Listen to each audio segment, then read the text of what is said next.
our inception, 78 years, we have made very honest mistakes and we have learned from our mistakes. That's very important. We are all human beings, prone to making mistakes. Important thing is to learn from your mistakes. That's what we are doing.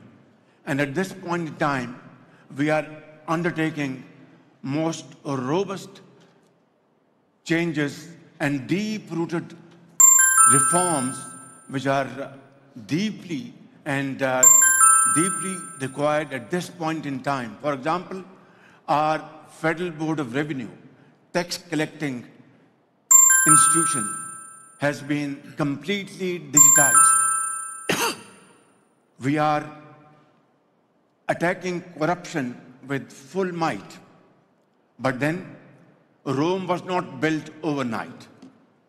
We are undertaking industrial reforms. We have a youth bulge.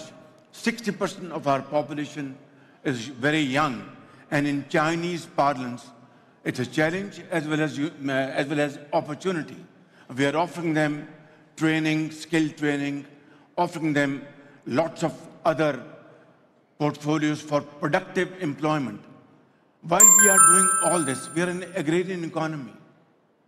My friend, ladies and gentlemen sitting here, Pakistan, unfortunately, is included in that list of first 10 countries which are exposed to the vagaries of weather, climate change, and for no rhyme or reason, no fault of ours, our emission is less than a fraction of 1%. And yet, in 2022, we faced devastating cloud outbursts, floods, and storms. And we lost in the process.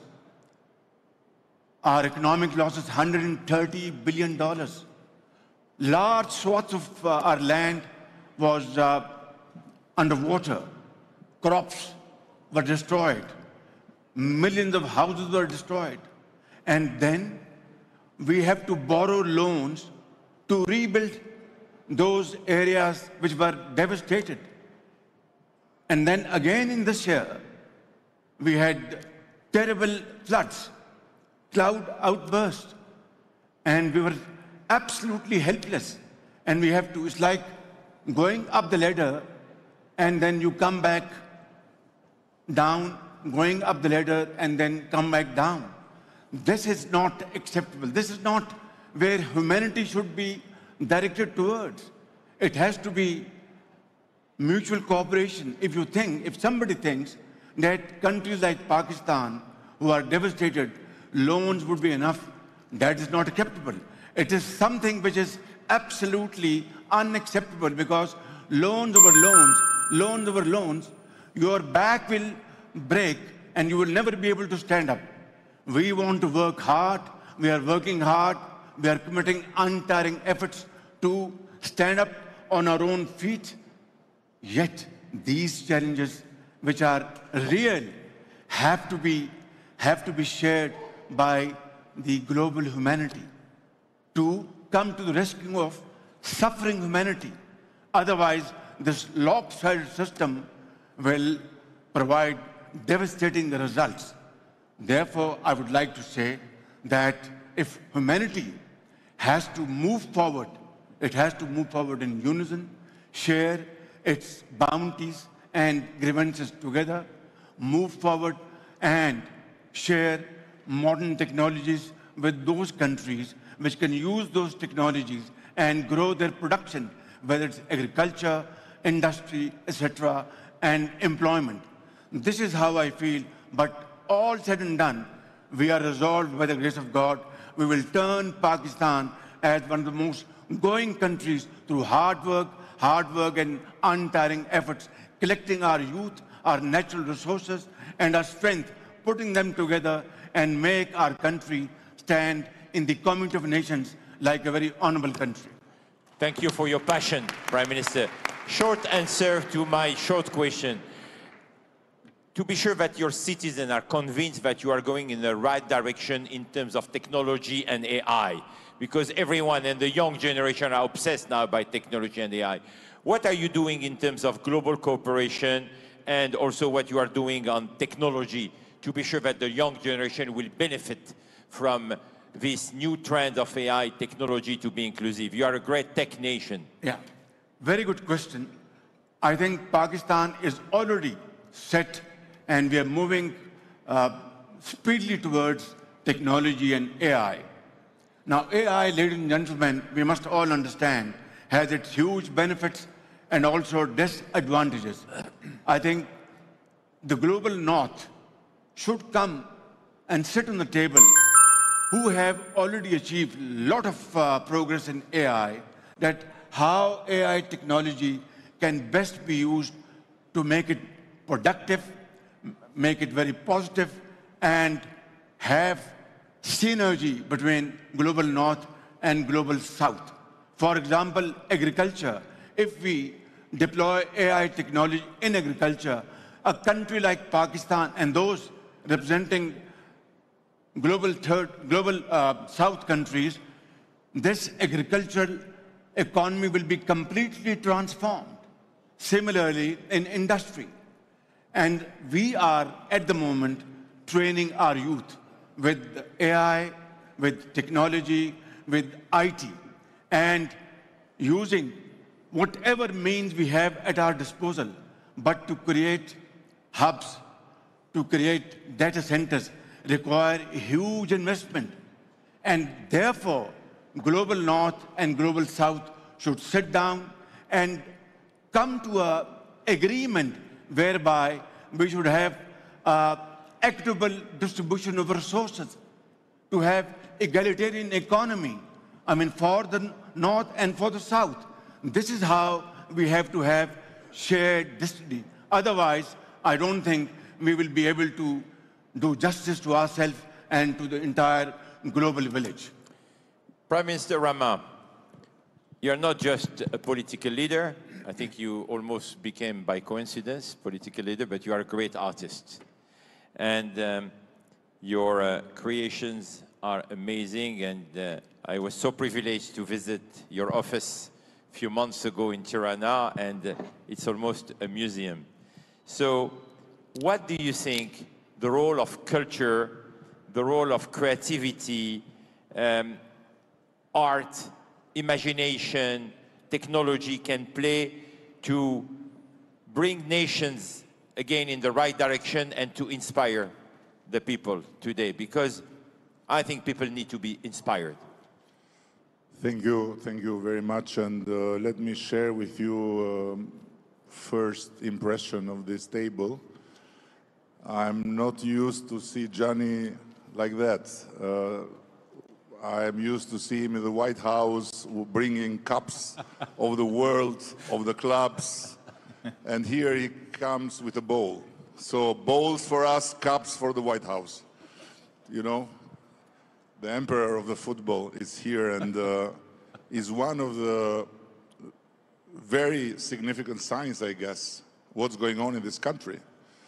Who would have imagined to have in this country only 10 years ago this amazing gathering, and Gianni Infantino himself being here, not just as a tourist, but as someone who is representing the largest human movement and advocating for 2034, the World Cup. Now, going back to your question, I have to share with you my firm belief that there are beautiful places that may be poor, but there is no ugly place that is prosper and rich.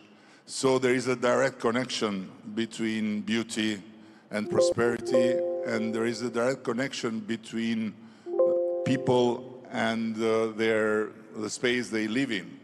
And I believe that if today the Saudi Kingdom is a role model, this is also very much connected with a vision, part of which is beauty, is transformation that is physical, that is tangible, that shows you that everything is possible. And aiming to transform this desert in Florence 2.0, and I mean Florence of the Medicis, is exactly vision. And what we are experiencing nowadays in our part of the world, namely West, is inertia and not imagination. While what we face in the Gulf and in many other parts of the world is imagination instead of inertia. And of course, imagination is fueled by innovation.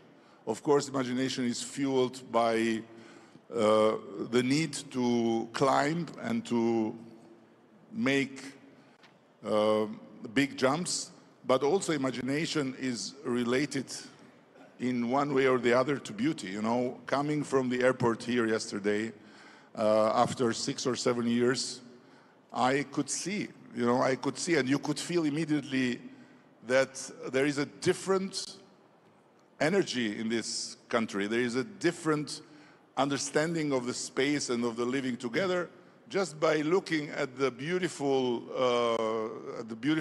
green sculptures, I would say, on both sides of the street. It's not how people sometimes, because sometimes people used to accuse me when I was a mayor and I started to paint the city, that this is a facade, this is superficial. And I said, okay, just imagine if one morning everyone would get out from the house in the city without taking care of how he looks or how she looks. Imagine what the nightmare would be if nobody would take care of how she looks or how he looks, because it's a totally different thing. So I am a firm believer in that. And I think that we have taken for a long time what we had for granted in our part of the world. And we have consumed all that we inherited from them who thought about beauty. And now we are in the boredom of inertia. And that's why one of the reasons that in your survey, there is this sense that my life is going well, but our country is not going well. And mostly in the countries that have been foreseen for a long time as a place where things go well, has to do exactly with this boredom of inertia and with this frustration that nothing changes, while then things that change for the worse. While in this part of the world is a totally different story. Everything changes, and it changes for good. So I believe that it's time for us to become much more humble and to learn from Gianni. He is European. He is surrounded by the old and traditional forces, but he is all the time with the emerging ones. And he is showing that what can happen in Europe can happen in Qatar, can happen in Morocco, Saudi, can happen in Morocco, and can happen even in the most ignorant country about football, which is United States of America. Yeah? True. Ray Dalio, you are not just an investor, you're also someone who studies the long cycles of history. What are you getting from the first, I would say, statements from a European leader, a leader from the big Asia, from Latin America, from Africa? What this is inspiring you? Humanity. That's what we have in common, and we're all dealing with the question of how to make it go well. I'd say first, there's reality and aspirations, you know? You have to be realistic. Everything works like a machine. What are the cause-effect relationships? Who has their hands on the levers of power to make things change? And then when we deal with all of the advances, whether it's AI or longer living standards or everything, the most important thing is how people deal with each other. Let's call it spirituality. You know, across all religions, there's a component of religions of how people should deal with each other. And they're almost all the same across other religions, you know? It's do unto others as you would have them do unto you, or it's karma, which is the same. In other words, and what that means is the issue of the common good. What is the unit? Do I take care of myself? Do I take care of my family? Do I take care of my community? Can I go to the higher level and take care of what we might call spirituality, the connectivity of nature? Can we take care of each other in a sense? What will we choose? And when I studied these 500 years of history, and I found there are only really 4 things that a country needs to do in order to be successful. First, educate your children well. If you can educate them so that they can be productive, and you can educate them so that they are civil with each other, that's the foundation, civility. Then number 2, if you can come out to a society that has civility, so that they can be productive and civil with each other. Number 3 is to do it through productivity for most people. Productivity for most people. Because the society has to be good for most people.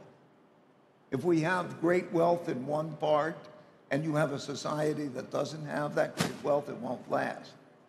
And so, and then number 4, don't have a war. Don't have an internal war, don't have an external war.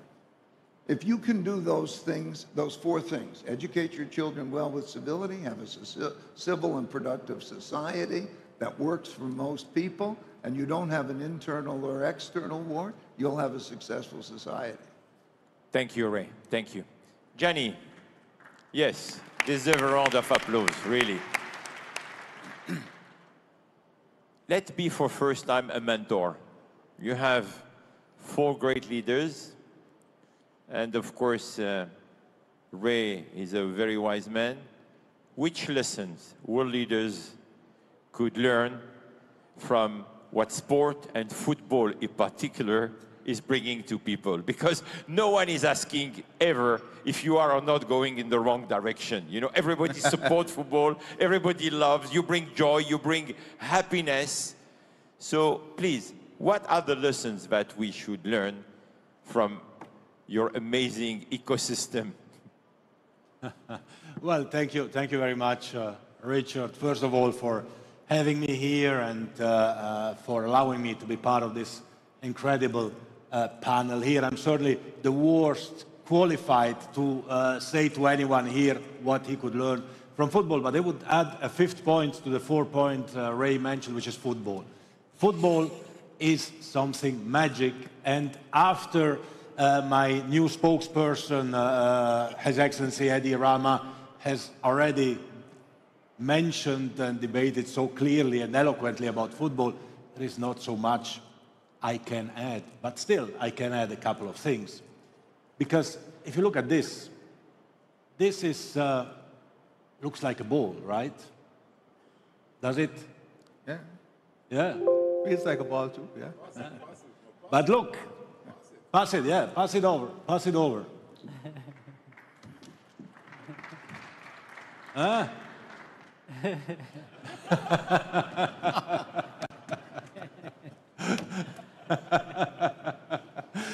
You see, it's not a ball. You just connected everyone. It's not exact, it's not the ball. It is a magic instrument.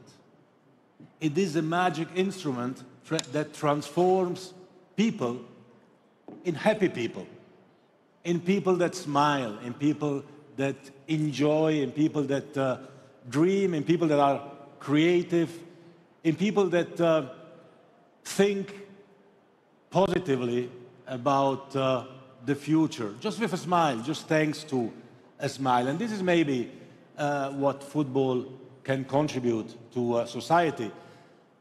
I mean, my brother Paul, everyone here, Eddie, Mohammed, Prime Minister of Pakistan. I mean, what you did and what you are doing with your countries is absolutely incredible. It is transformative. I can just take my hat off. And what we can do with football is to remind everyone that besides all the important things you are doing, investment in technology, investment in infrastructures, in schools, in hospitals, in roads, we need to invest as well in emotions, invest in happiness. And that's why we like to say that football unites the world, because we need people to come together. We need to go to people, we need to learn about people. We don't have to stay locked in our place.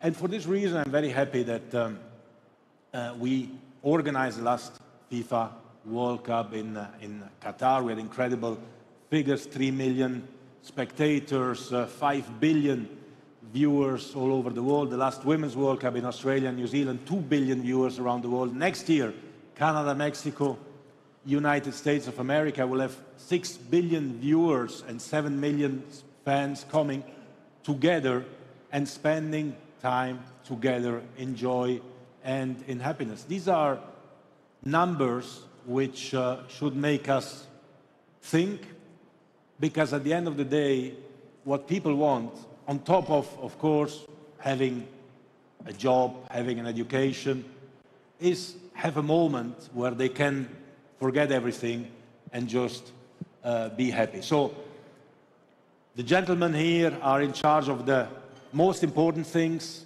I'm in charge of the most important, of the least important things, but which is extremely important, which is football. Can I say of course, please interact whenever you want. As this is a dialogue, this is not as this spokesperson, my boss forgot to say something. The period in time when the crime rate is lowest in the world is the month of the World Cup. True. True, but say it, for God's sake. Yeah. True. And you know, Yeah. and you know, I will share another anecdote about that. I was in Brazil a few years ago, in Rio de Janeiro, which is not, years ago it was not a super safe city. And I was in the favelas of Rio de Janeiro, and you know that. And the crime rate was very high in the favelas. And a piece of land was empty. And this is where every evening all the kids were coming and dealing drugs. And we launched an initiative with the mayor of Rio de Janeiro, just by putting 3-4 lights pillars, 2 football goals, and we transformed this land just as a soccer field, football field. Arena.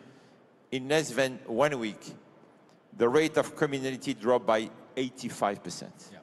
So this is your power that you have. That's the power really. of football. So for the next 15 minutes, let's have some short questions, short answer to be able to have a very interactive discussion. How many million people now in Rwanda, Mr. President? 14.5 million. 14.5. President Ali, how many in Guyana? 800,000. 800,000. Eddie? It's a bit more complicated because we are in and out the country. So we I'm talking just about the country. in the country is 2.4. Okay, so forgive me, Mr. Prime Minister, small countries. So I have a question for the small countries. So how smaller nations, I would say through agility, through innovation, you think that you could be changing the trends of the world? Because you are becoming very vocal, you are becoming models. And to quote Eddie when he was on the way from the airport to Riyadh Center, I will never forget the first time I landed in Kigali, Mr. President. From the airport to the city, many billboards not a single publicity. It was just one sentence which I never forget. Investment, yes. Corruption, no. And can you please react on how medium, small-sized countries could really change the direction of the world? So, President Ali. maybe we have a very unique case today in Guyana.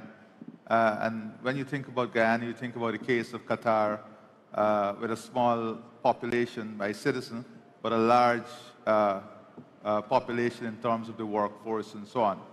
So in Guyana's case, we recently discovered oil.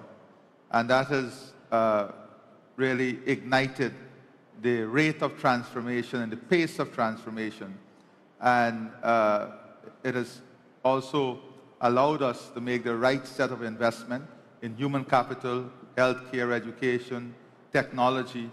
And coming back to the size of our country, every country, you must be able to compete in a global system. And to compete in a global system, regardless of how big or small you are, you have to have the right infrastructure, the right education system, you have to have healthcare, you have to have a food system that will keep your people out of starvation and from hunger. You have to do these things. In our case, we are now able to have energy that will be competitive and allow us to compete in an energy infrastructure of which digitization, AI will be a big part. So now we are leapfrogging into the 2030 and beyond world, where AI, data centers, digitization, and technology will play an important part. But whilst we are doing that, we are also investing in the traditional sectors, ensuring that we position ourselves as a food capital of the world, investing to ensure that we keep our standing forests standing for the sake of humanity.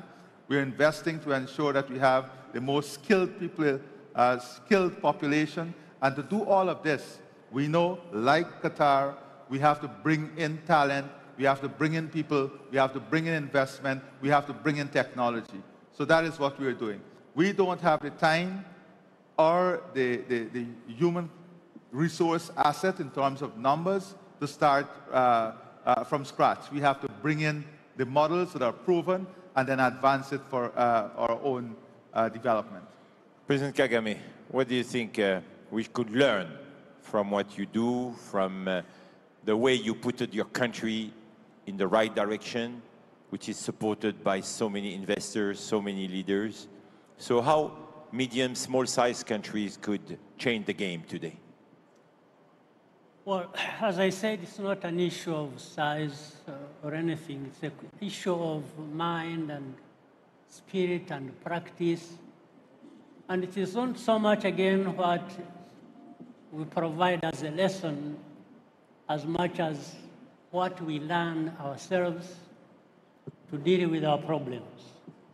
We talked so much about globalization, about cooperation, about working with each other, but the starting point is always going to be right how you deal with your own business. If it is a business, if it is a country, what are your challenges? What are your problems? So for us, we have emerged from terrible challenges. 30 years ago, the country was not there, completely destroyed.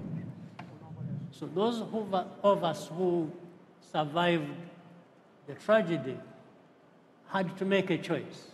Do we go along with the destruction and disappear ourselves? Or do we do something and live again and later on connect with the rest of the world?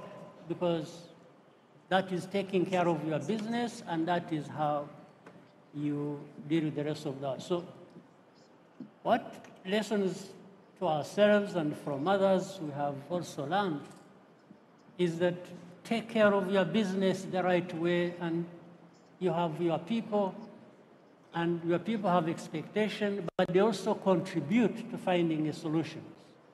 And then you connect with the rest of the world for what it may provide that adds value to what you have started and you are doing. And we have found that in the last 30 years, one thing has led to another. We have learned to take care of our business by holding ourselves accountable, by holding each other accountable, and by making sure that we are able to measure the results we get throughout this journey we have undertaken, but we don't forget to cooperate with others across the world for what they can provide. But we prepare the ground for other people from outside who can come and make investments with us or do trade with us and cooperate in all kinds of ways we can. And we have prioritized knowing our limitations, but also knowing how to go around these limitations, tapping into our own potential, but also what the others bring from outside. So this roundtable is like a football game. My referee just told me that we can have extra time because we have a new player. So thank you, Mr. President Petro, to join us. I know you were having a busy schedule. So President Petro from Colombia, we were talking about, is our humanity going in the right direction or not? We published this morning a survey at the FI Institute where almost 2/3 of the citizens of the world think that the world is not going in the right direction. So we'd like to hear from you, from Colombia, your perspective. Are you convinced that your country is going to the right direction? What do you do as a leader? And what is the message you want to share with our friends here, the investors from all over the world? We heard from Guyana, we heard from the great strategy of Pakistan, of course for Albania, and of course for Rwanda. It is a great role model for Africa. And we heard from Gianni Fantino, who is quoting Edi Rama, the emperor of football, about how football brings everyone in the same direction. And of course from Ray Dalio, great investors who is studying history. So we'd like to hear from you. What do you have to tell us about your country and the world in general? Please take your headset. Mr. President will speak in Spanish.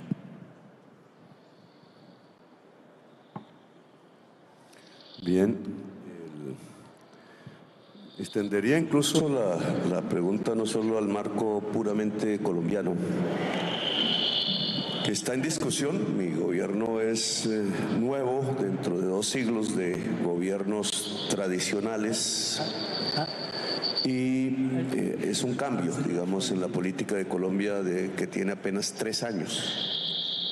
Pero en el conjunto... Your country and the world in general. Please take your headset. Mr. President will speak in Spanish. Yo diría que es el marca y su gran potencial. What are the directions that we need to connect to? It has a huge potential, and we have issues that we are facing. For example, we have the clean energy, and that is for sure is, if we would like to say, it is a conversation around the world. However, if we say that the rule mentioned that if the global trade has to be different from the traditional power, for example, the oil, we can learn from the Arab countries' experiences. And when we say, as a government, we have to commit and trust science and trust the history and the stories that have been lived throughout the humanity and its history. Beyond the world economy, right now, we can see that this discussion and the not being able to accept what have been said by science. If the science says that we have to disconnect power from our needs or the traditionals, we have to commit hence now we can transform, and this transformational phase has to be faster than what it should be. And here in the Latin countries, we have the potential to be part of one of the biggest economies around the world that produce clean energy around the world. Depends on their geographic place near the sea, and also for the volcano lands that we have. So a lot of it is in Colombia. Hence, we can take the role of the clean energy. And for example, if the American government or the US government thinks in it differently and sees that the network, the grid, the power grid can to consume for the clean energy. But what we saw is the US in one way or another, and for the association that said that they have 400,000 of kilowatts of clean energy, and the states by themselves, they need 2,000 kilowatts. Hence, we can say that Latin America can be able to use this clean energy, and that is investments that can transfer these projects into reality. Hence, we can progress one step forward, and we can apply that in Africa and Europe, and then we can enhance the economies for the Arab countries.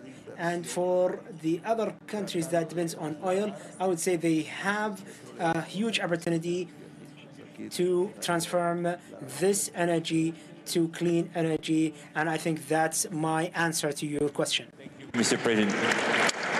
Prime Minister Sharif, what keeping you awake in the evening to be sure that your people will be happy and will be sure that you are going in the right direction? Thank you very much. Prosperity, peace, and progress of my people keeps me awake. We have challenges, as I explained to you earlier.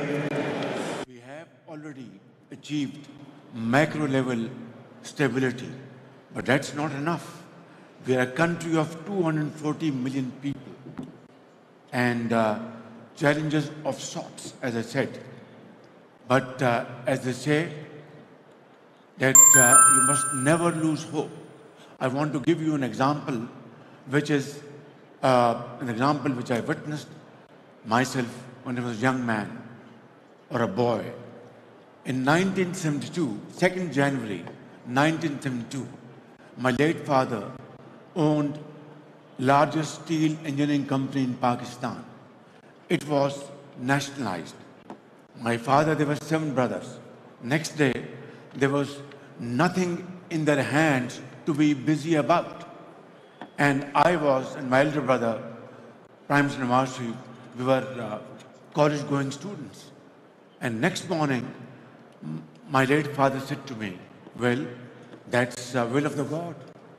We have to stand up and start again. And we said that everything is nationalized. How would you be able to start again? He said, as long you have hope, as long you don't give up, and you're committed to work hard, untiring efforts, then God Almighty provides you those resources which you even couldn't have imagined. I want to conclude that everything was lost. Fast forward, in 18 months, my father raised 6 factories in the same city of Pakistan. Now what is this? Wherever there's a will, there's a way to do. If you have the will, you can transform everything. Thank you very much. Eddie, what Europe should do practically to go back to the right direction? Give me three. If you are the emperor of Europe, to quote what you say about Gianni, what will be the first three decisions you will make to bring Europe back? This is where one has to envy Gianni, because he has not to think and answer these questions. But frankly, I believe that something is fundamentally wrong in the fact that there is a hurry in daily basis to rearm, to think and to speak and to work more and more about more weapons, while there is no peace plan that is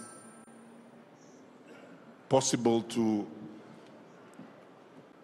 look and read and think about.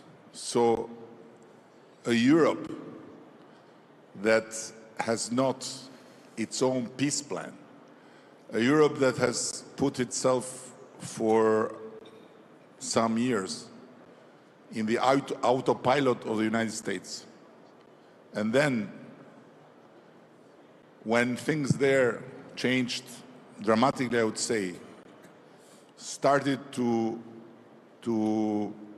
waver the notion of the ceasefire, rediscovered the word ceasefire, which was taken off every vocabulary, and still is stuck in a position that is just about weaponry and not also about diplomacy, is preoccupying.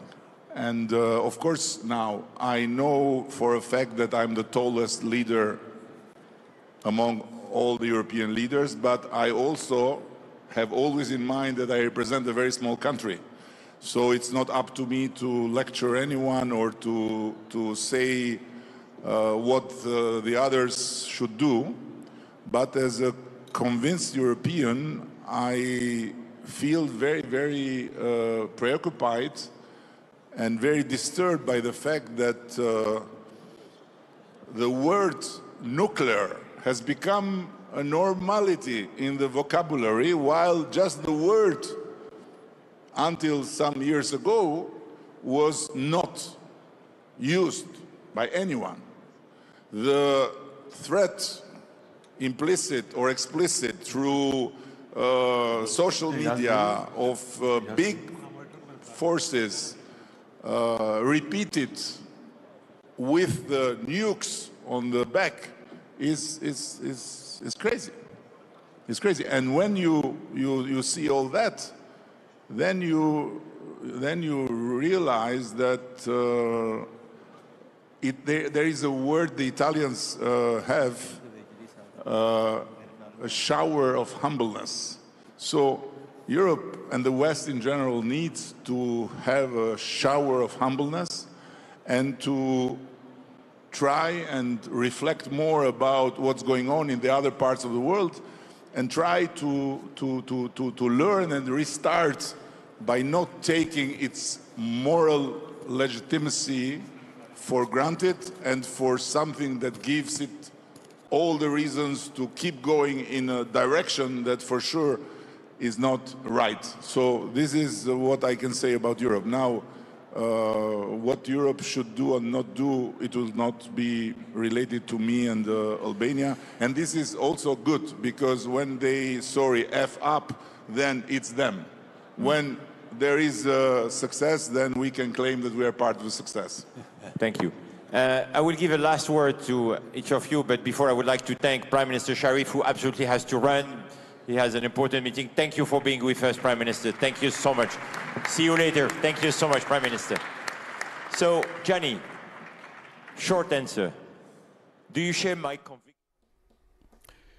रियाज में मुनक़िदा future investment initiative मुकालमा आप बराह रास्त देख रहे थे और वज़ीर आज़म मोहम्मद शहबाज शरीफ ने भरपूर तरीके से पाकिस्तान की तर्जुमानी करते हुए इस मौजू के हवाले से कि क्या इंसानियत दुरुस्त समत में गामजन है पाकिस्तान के नुक़्ते नज़र से आगाह किया। उन्होंने कहा कि 24 करोड़ की आबादी के इस मुल्क में 60% नौजवानों के लिए जदीद तरीन तरक्याती वसाइल पैदा किए जा रहे हैं, जदीद शोबों में उन्हें तरबियत दी जा रही है। इसके अलावा उन्होंने एक ख़ास बात की तरफ इशारा किया कि आलमी माहौलियाती आलूदगी में पाकिस्तान का कोई किरदार खातिर ख़्वाह नहीं है, लेकिन सबसे ज़्यादा जो दुनिया के 10 ममालिक मुतासर हुए हैं पाकिस्तान उनमें सबसे ज़्यादा मुतासर होने वाले ममालिक में शामिल है। पाकिस्तान की मईशत को अरबों डॉलर का नुकसान पहुँचता है, इंफ्रास्ट्रक्चर को नुकसान पहुँचता है और आलमी सतह पर फैली हुई इस आलूदगी का जब पाकिस्तान को खमियाजा भुगतना पड़ता है तो उसके लिए आलमी ताउन भी नागुज़ीर है। उन्होंने कहा कि पाकिस्तान में मैक्रो सतह पर इंडस्ट्रीज़ का फ़रोग़ चाहते हैं, ज़रूरी इकॉनमी को बेहतर करना चाहते हैं, अवामी सतह पर बेहतर एनर्जी रिसोर्सेज का इस्तेमाल पाकिस्तान की पॉलिसी है और बहुत से चैलेंजेस का हमें सामना है। हमने गलतियों से सीखा और उसकी इस्लाह करते हुए एक रोशन मुस्तक़बिल की तरफ गामज़न हैं। पीटीवी न्यूज़ पर यह थी इस वक्त की अहम अपडेट। दुरुस्त हर वक्त बार वक्त।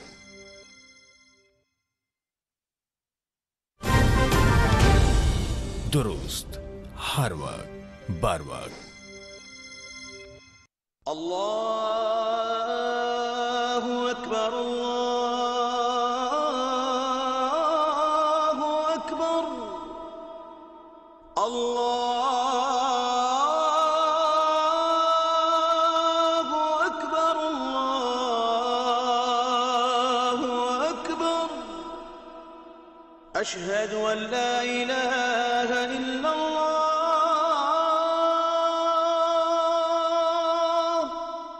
أشهد أن لا إله إلا الله